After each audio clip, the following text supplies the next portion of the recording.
సంతోషమందైన శ్రమల ఎందైనను నా స్తుతి కీర్తనకు ఆధారము నీవే.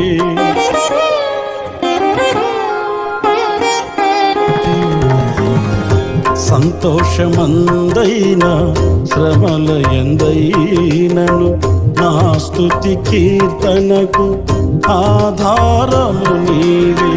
నిత్యమైన మహిమలో నన్ను నిలుపుటకు శుద్ధ సువర్ణముగా నన్ను మార్చుచున్నావు. నిత్యమైన మహిమలో నన్ను నిలుపుటకు శుద్ధ సువర్ణముగా నన్ను మార్చుచున్నావు. ఆరాధ్యుడా యేసయ్యా, నీతో నాను